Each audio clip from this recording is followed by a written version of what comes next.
Grant Wilson walked away from the most successful paranormal investigation franchise in television history at the peak of its cultural relevance. No dramatic exit, no public statement. He was there for 7 seasons, and then he was not. What happened to his life in the years between that departure and right now, the struggles nobody discussed, the personal cost nobody acknowledged, and the journey that brought him back to a show he had left behind, is the story Ghost Hunters never told. Subscribe and stay until the very end. Before Ghost Hunters made Grant Wilson one of the most recognizable faces in paranormal television, he was something more interesting and more specific than a television personality. He was a working investigator whose commitment to the field had been built across years of independent research before any camera was pointed at him. His background as an electrical engineer gave him a framework for thinking about the paranormal that most investigators in the field did not possess: a technical vocabulary for electromagnetic phenomenon, an instinct for instrument-based analysis, and a professional skepticism whose application to anomalous evidence was genuine rather than performed for an audience that had not yet existed when he developed it. He co-founded the Atlantic Paranormal Society with Jason Hawes in the 1990s,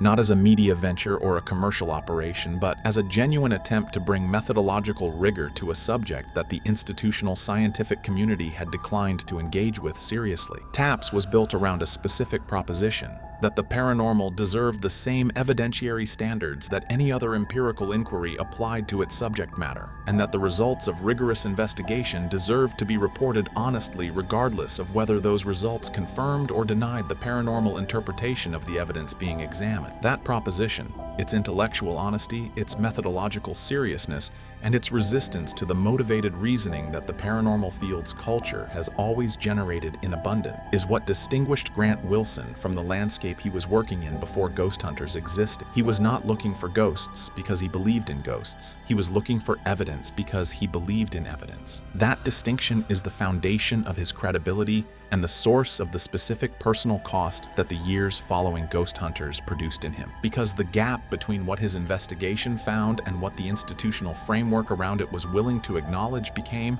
across the years of his departure from the show, the central tension of a life whose professional and personal dimensions were more deeply intertwined with the Ghost Hunters operation than the public record of his departure has ever fully established. The public narrative of Ghost Hunters' early seasons presents the show's success as a straightforward story of 2 plumbers from Rhode Island whose paranormal investigation hobby became a cable television phenomenon. The reality of what building Ghost Hunters required from Grant Wilson during the years of its development and its early broadcast run is substantially more complicated and substantially more personally costly than that narrative accommodates. Grant Wilson was not a television personality who happened to have a paranormal investigation background. He was a working professional, an electrical engineer with a career and a family and a life whose ordinary demands did not pause because a television production had decided to document the TAPS investigation operation. The years of Ghost Hunters' early production were years in which he was simultaneously maintaining his professional life, sustaining his family commitments, and investing the time,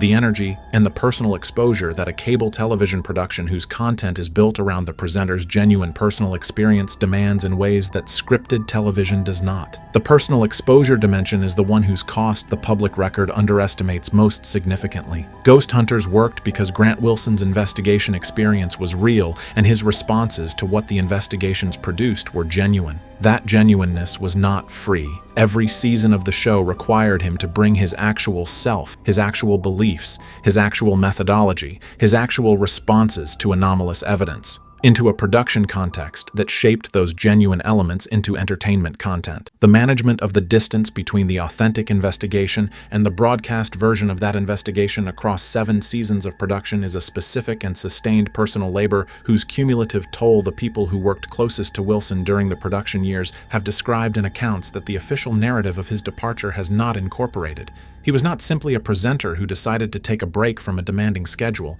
He was a man whose professional identity, personal investment, and genuine belief system had been filtered through a commercial production framework for 7 years, and who reached a point at which the filtering was no longer sustainable in the form the production required. Grant Wilson's departure from Ghost Hunters after the show's 7th season was addressed publicly through the standard language of personal decision and family priority that the entertainment industry applies to departures whose actual causes are more complicated than the official account is designed to convey. He wanted to spend more time with his family. He wanted to pursue other interests that the ghost hunter's schedule had not permitted. He was stepping back from the demands of television production to focus on what mattered most. All of that was true. None of it was complete. The complete account of what produced the departure includes a professional dimension whose specific character has never been fully addressed in any public communication Wilson has made about the decision. A dimension whose connection to what Ghost Hunters was and was not permitted to show the audience across the show's run is the element that the official account was most specifically designed not to address. The investigation had been finding things, not ambiguous thermal hits and contested audio recordings, things whose character and whose documentation quality placed them in a category that the TAPS methodology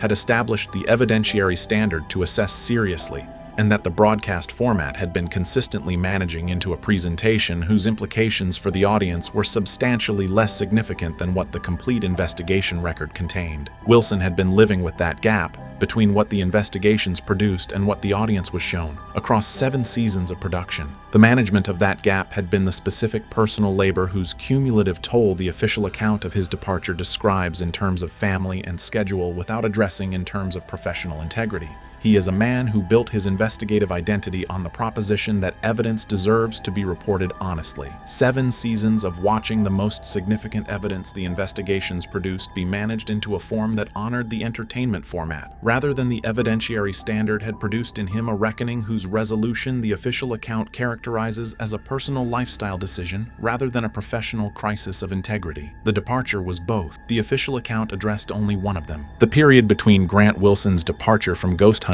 and his return to the franchise for the reboot is the chapter of his life that the paranormal television community has discussed least, and that the people who know him best have been most careful about in their public communications. Not because the years were without incident or without achievement, Wilson remained active across multiple professional and personal domains during the departure period whose specific content his public communications have addressed in partial form, but because the specific quality of what those years produced in a man whose professional identity had been so completely intertwined with a franchise that he was no longer part of is the kind of thing that public communications from people with professional reputations to maintain tend to address in the most general and the most positive terms available. He pursued his music. Wilson's musical career, the creative dimension of his professional life that the Ghost Hunters production schedule had consistently subordinated to the demands of a television franchise whose requirements left limited space for creative work outside the investigation framework, received more of his attention and his energy in the post-departure years than it had been able to during the show's run. The music gave him a creative outlet whose authenticity was not mediated by a production framework, and whose relationship to his own genuine experience was direct in a way that the managed authenticity of paranormal television production had not always permitted. He maintained his connection to the paranormal investigation community outside the television format, continuing the TAPS work through channels that the franchise's commercial operation had not absorbed,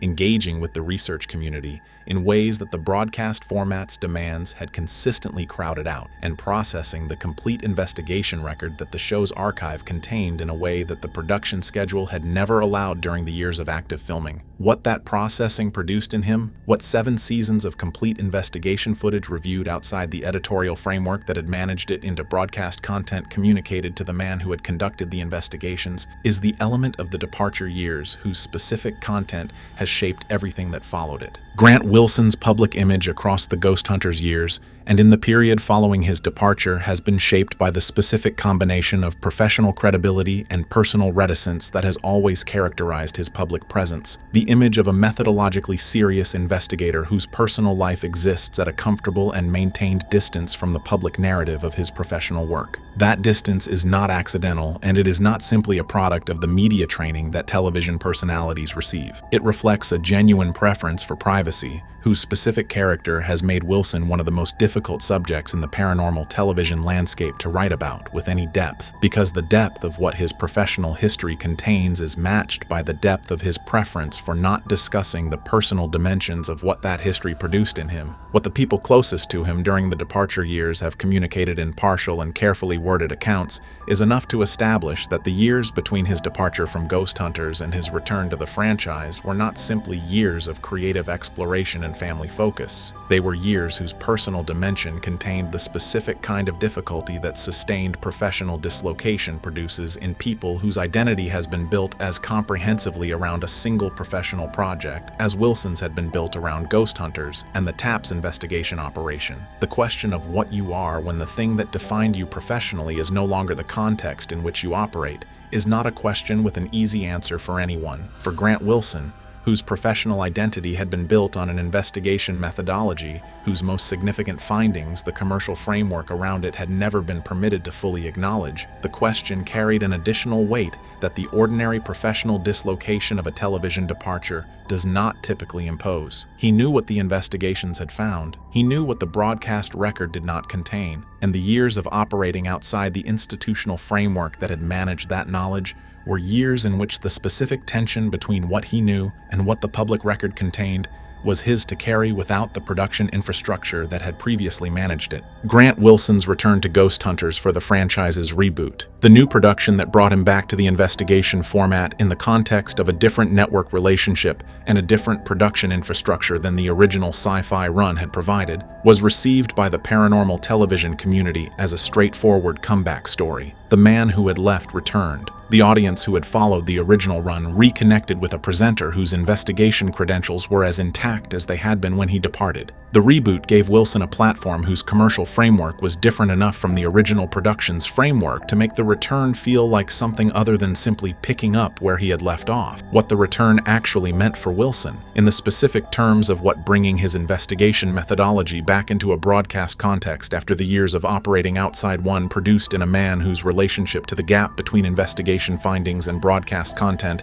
had been the central tension of both his departure and his years away, is something whose complexity the straightforward comeback narrative does not capture. He came back knowing things about the complete Ghost Hunters investigation record that his years away had given him the space to fully process without the editorial management the original production's framework had applied to that knowledge. He came back with a clearer understanding of what the investigation had found and what the broadcast record had not contained than he had possessed during the years of active production, when the production schedule's demands had not left the reflective space that the departure years had eventually provided. And he came back with a specific set of questions about what the reboot's production framework would and would not permit him to address. Questions whose answers the reboot seasons have been progressively establishing in ways that the original run's most attentive audience members have been tracking with the specific attention of people who understand why those answers matter. Grant Wilson, at 51, is a man whose public presence communicates something specific about what the years between his Ghost Hunters departure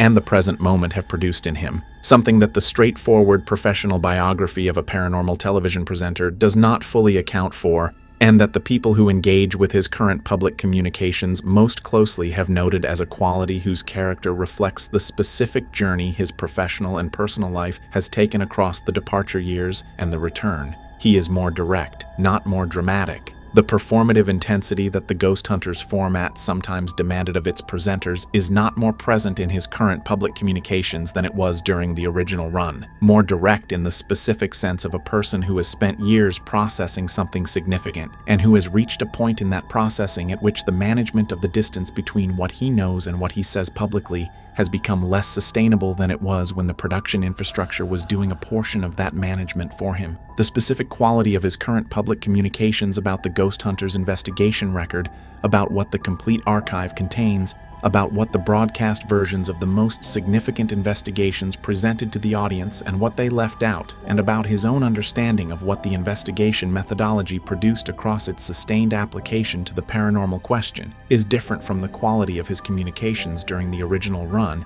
in ways that the most attentive audience members have been registering without always being able to articulate precisely. He is saying more, not dramatically. Not in the way that a person says more when they have decided to make a public disclosure whose implications they are prepared to manage. In the way that a person says more when the weight of knowing something that the public record does not contain has reached the point at which the ongoing management of that weight is more costly than beginning to release it. At 51, Grant Wilson appears to be beginning to release it. What he is releasing, what the investigation found that the broadcast record does not contain, and that the years of departure have apparently been the necessary context for processing before it could be released, is what the current trajectory of his public communications is pointing toward. The complete Ghost Hunters investigation investigation record. The full body of evidence the TAPS methodology produced across the franchise's 14-season run, including the categories of evidence whose systematic removal from the broadcast record Wilson's recent public communications have been approaching without yet fully addressing, is the specific weight whose management across the departure years and the return has shaped everything that Grant Wilson's life at 51 represents. He built his professional identity on the proposition that evidence deserves honest reporting. The complete investigation record contains evidence whose honest reporting the broadcast format the franchise operated within